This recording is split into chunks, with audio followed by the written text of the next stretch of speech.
Dans cette vidéo, nous allons essayer de comprendre comment la monnaie est créée.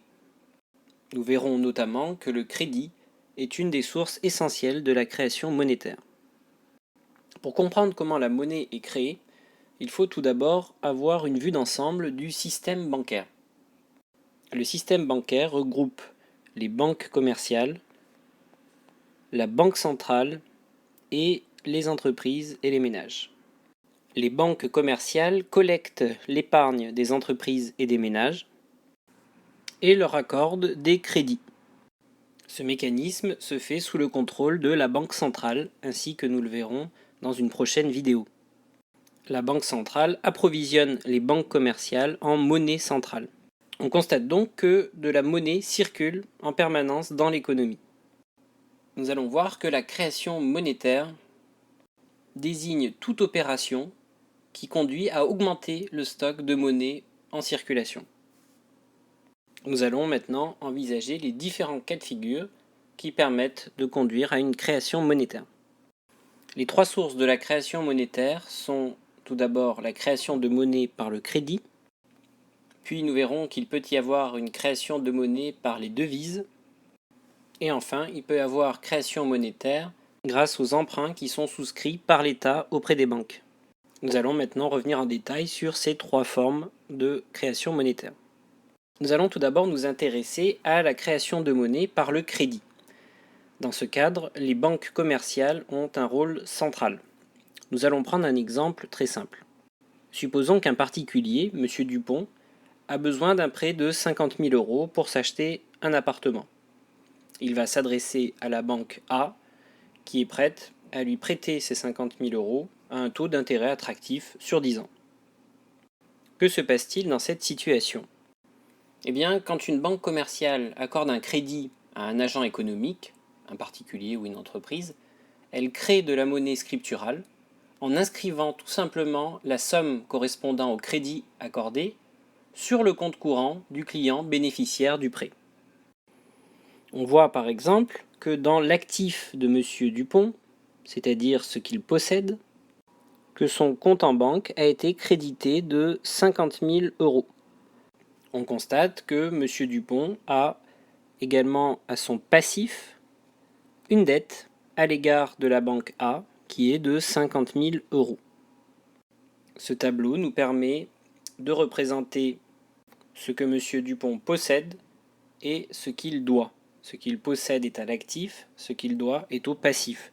Lorsque l'on souscrit à un emprunt, la monnaie dont on dispose est inscrite à l'actif, car c'est une ressource disponible pour consommer, par exemple, mais cette somme est également écrite au passif, car on doit rembourser cette dette dans le futur à la banque auprès de laquelle on a souscrit l'emprunt. Du côté de la banque A, on peut également mener le même raisonnement. On voit qu'à l'actif de la banque A, il y a une créance sur M. Dupont. La créance est un droit à exiger un remboursement, c'est-à-dire que la banque A s'attend à recevoir le remboursement de 50 000 € de M. Dupont, à qui elle a prêté de l'argent. Mais cette somme prêtée de 50 000 € s'inscrit également au passif de la banque, c'est-à-dire qu'elle s'est engagée à créditer le compte de M. Dupont de 50 000 €. Si l'on résume, on voit que M. Dupont a bénéficié d'un crédit qui a été accordé par la banque par un simple jeu d'écriture. C'est-à-dire que la monnaie a été créée à partir de rien. On dit qu'elle a été créée ex nihilo. La création monétaire par les banques est un simple jeu d'écriture. On écrit sur le compte courant la somme qui est prêtée. Et le client s'engage ensuite à rembourser cette somme, avec des intérêts. Le crédit de M. Dupont a donc été accordé sans dépôt préalable. C'est-à-dire que la banque n'a pas, dans ce cas de figure, prêté des fonds dont elle disposait. Elle a véritablement créé de la monnaie scripturale par un simple jeu d'écriture. Nous pouvons enfin remarquer que lorsque M. Dupont rembourse son prêt, il va y avoir à l'inverse une destruction de monnaie. En effet, le remboursement de l'emprunt a tendance à faire disparaître la monnaie scripturale et donc à faire diminuer la masse monétaire. Donc lorsque des crédits sont accordés, il y a une création de monnaie, et lorsque le crédit est remboursé, il y a une destruction de monnaie. La deuxième source de création monétaire est la création de monnaie par les devises. Prenons un exemple concret. Une entreprise française exporte des produits aux États-Unis. Elle reçoit en échange des devises étrangères, c'est-à-dire de la monnaie étrangère, ici en l'occurrence des dollars, qu'elle va aller échanger à la banque contre des euros. La banque va alors créer de l'euro en créditant le compte de l'entreprise A, avec de la monnaie scripturale. Là encore, la création de monnaie passe par un simple jeu d'écriture. Mais elle ne provient pas d'un crédit, comme dans l'exemple précédent, mais de l'arrivée de devises étrangères dans le pays. On peut remarquer que dans le cas d'une importation de produits, ce sont les devises nationales qui sortent du pays, et donc il va y avoir un phénomène de destruction monétaire. Dans l'exemple que nous avons pris, il y a une création de monnaie en France, mais il y a une destruction de monnaie aux États-Unis.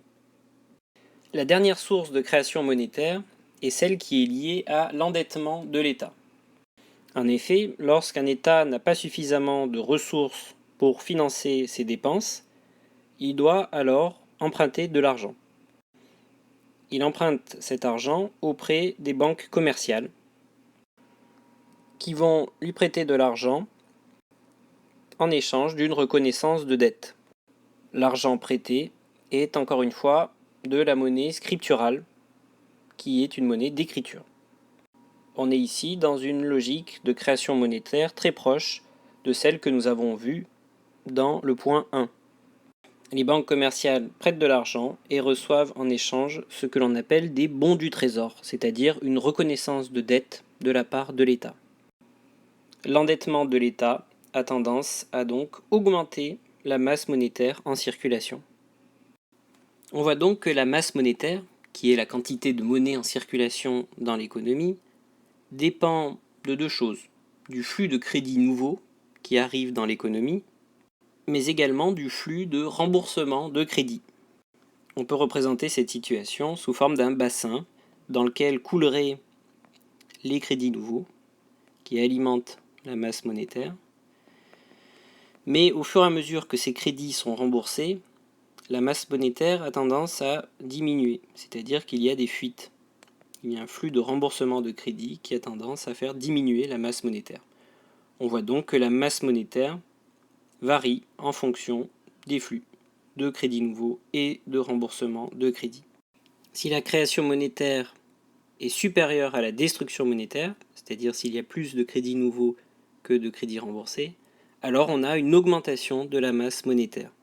En revanche, si la création monétaire est inférieure à la destruction monétaire, c'est-à-dire qu'il y a plus de remboursement de crédit que de crédits nouveaux qui sont accordés, alors on a une diminution de la masse monétaire. Nous verrons dans une prochaine vidéo qu'il est possible d'agir sur cette masse monétaire, notamment grâce à l'action de la Banque centrale.